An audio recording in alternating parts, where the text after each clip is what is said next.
بسم اللہ الرحمن الرحیم الحمدللہ۔ ہمارا تفسیر جلالین کا سبق جاری و ساری ہے، اور ہم نے گزشتہ سبق کے اندر منافقین کی جو مثال بیان کی گئی تھی، اس شخص کے ساتھ منافقین کی مثال دی گئی تھی جس نے آگ کو روشن کیا اور پھر آگے اس کی تمثیل بیان کی۔ تو آج اسی کی دوسری مثال پڑھیں گے۔ پہلی مثال گزشتہ سبق میں پڑھی تھی، اور انہی منافقوں کو ایک دوسری مثال کے ساتھ بھی بیان کیا گیا ہے۔ تو پڑھتے ہیں قرآن پاک کے اندر ہے کہ او کصیب من السماء فیہ ظلمات ورعد وبرق، جہاں ان کی مثال بارش کے پانی میں چلنے والے شخص کی طرح ہے۔ طیبن یعنی جو بندہ بارش کے پانی میں چلتا ہے اس کو کہا جاتا ہے سیب۔ یہ ترجمہ لکھ لیں، معنی لکھ لیں۔ سیب مطلب بارش کے پانی میں جو بندہ چلتا ہے اس کو کہتے ہیں۔ یا ان منافقوں کی مثال بارش میں چلنے والے شخص کی طرح ہے، من السماء جو بارش نازل ہوئی ہے آسمان سے، فی ظلمات اور اس بارش میں یا پھر اس آسمان میں ظلمات اندھیریاں ہیں۔ ظلمتن تو مفرد ہوتی ہے، یہ کیا ہے؟ جمع ہے، ظلمات۔ اس بارش میں یا پھر بادلوں میں، سما سے دونوں مراد ہو سکتے ہیں، سما سے بارش بھی مراد لے سکتے ہیں اور بادل بھی مراد لے سکتے ہیں، لیکن یہاں پر بادل مراد لیا گیا ہے۔ تو ان کی مثال بارش میں چلنے والے شخص کی طرح ہے جو بارش آسمان سے یعنی بادلوں سے نازل ہوتی ہے، بادلوں سے اترتی ہے، اور ان بادلوں میں کیا ہوتی ہیں؟ ظلمات، اندھیرے ہوتے ہیں، کیونکہ بعض بادل کیا ہوتے ہیں؟ بلیک ہوتے ہیں، ایک کالے ہوتے ہیں۔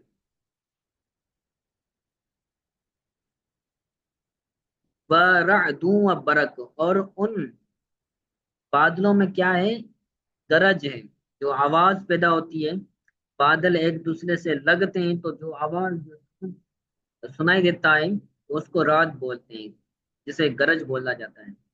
وہ برق اور چمک ہے، ان بادلوں میں ظلمات اندھیریاں ہیں، وہ رعد اور گرج ہے، وہ برق اور چمک ہے۔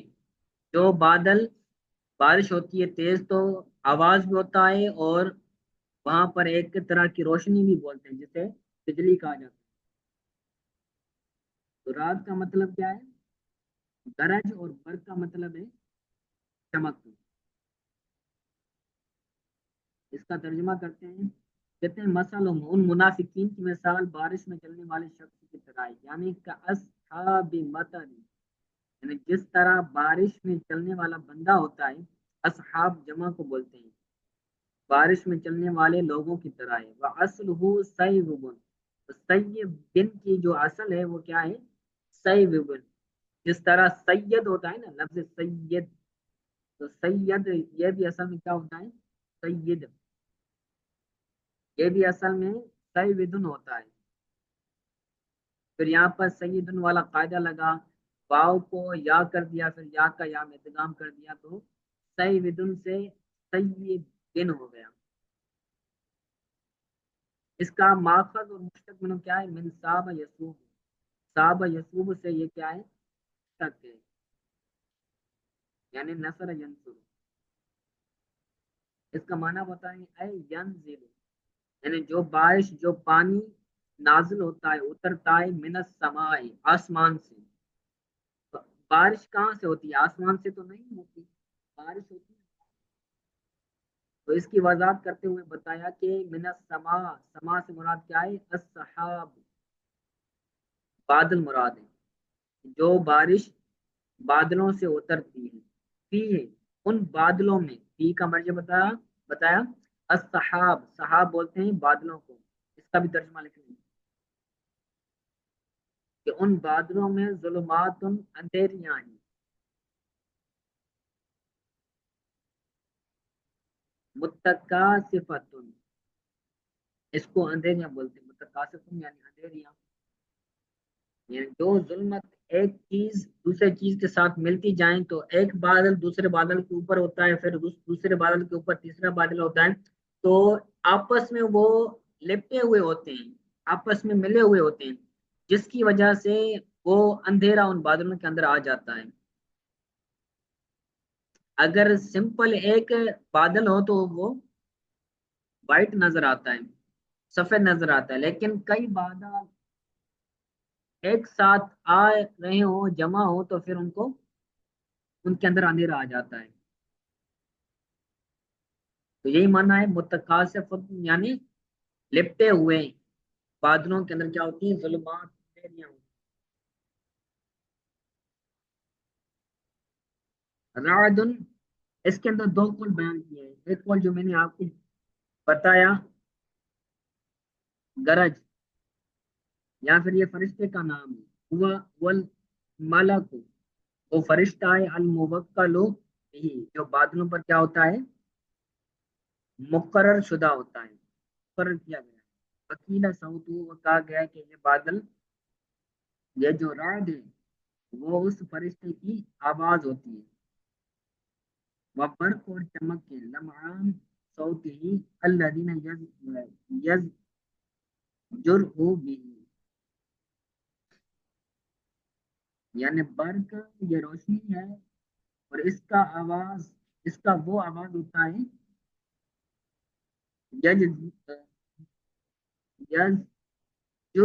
بھی، کہ جب وہ ان بادلوں کے ساتھ، ان بادلوں کے ساتھ جب وہ آپس میں کیا کرتے ہیں، مل جاتے ہیں۔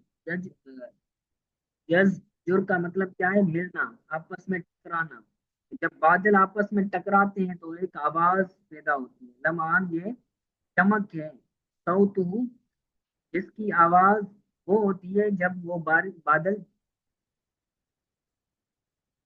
آپس میں ٹکراتے ہیں، لمعان صوت ہی، ان بادلوں کی آواز کی وجہ سے جو لمعان، جو روشنی پیدا ہوتی ہے، یہ وہ ہوتی ہے اللہ کی لمعان کی صفت ہے، یہ ان بادلوں کی آواز کی وجہ سے روشنی ہوتی ہے جو آپس میں ٹکرانے کی وجہ سے پیدا ہوتی ہے۔ ٹھیک ہے، یہ ایک جز ہو گیا۔ یجعلون، یجعلون اصابعهم فی آذانهم من الصواعق، وہ اپنی انگلیوں کو، ترجمہ یہاں سے کریں گے، وہ اپنی انگلیوں کو اپنے کانوں میں ڈالتے ہیں، یجعلون یعنی ڈالتے ہیں، وہ اپنی انگلیوں کو اپنے کانوں میں ڈالتے ہیں، من الصواعق، آواز کی وجہ سے، گرج کی وجہ سے۔ یجعلون کے بعد نکالا اس کا فائل یعنی اصحاب السعیر، یعنی بارش میں چلنے والے لوگ، جب بارش میں چلتے ہیں اور آواز سنائی دیتی ہے تو وہ اس آواز کی وجہ سے اپنے کانوں میں کیا کرتے ہیں، انگلیاں ڈالتے ہیں، اصابعہم۔ تو یہاں پر ایک اعتراض ہو سکتا ہے کہ بندہ اپنی انگلی تو کانوں کے اندر نہیں ڈالتا، بلکہ کیا کرتا ہے، اپنی انگلی کا جو پورا ہوتا ہے اس کو کانوں کے اندر ڈالتا ہے۔ انگلی تو پوری، جو تین پورے ہوتے ہیں انگلی کے اندر، تو پوری انگلی تو بندہ کان میں نہیں ڈالتا، اس کا جو پورا ہوتا ہے اس کا کچھ حصہ کان میں ڈالتا ہے۔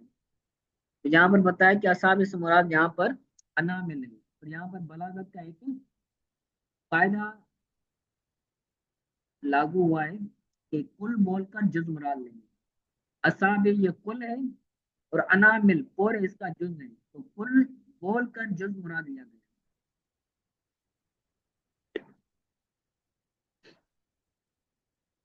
وہ اپنے پورے اپنے کانوں میں ڈالتے ہیں، کیوں ڈالتے ہیں، من اجل الصواعق، وہ جو گرج ہو رہی ہوتی ہے تو اس آواز کی وجہ سے، اس آواز کے سبب سے، شدت صوت الرعد لئلا یسمعوها، جو گرج ہوتی ہے، گرج کی آواز کی شدت کی وجہ سے، جو گرج ہو رہی ہوتی ہے اس کی جو آواز کی شدت ہوتی ہے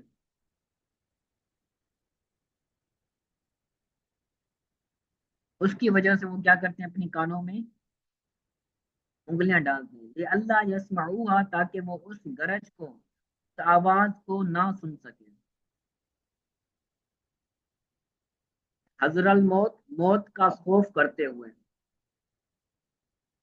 ٹھیک ہے تو آج کے لیے اتنا کافی ہے اس کو اچھی طرح سے یاد کیجیے گا ٹائم بھی ہو گیا ہے تو انشاءاللہ تعالی یہ سبق میں کل سنوں گا آج کے سبق کے حوالے سے کوئی بات سمجھ نہ آئی ہو تو وہ پوچھ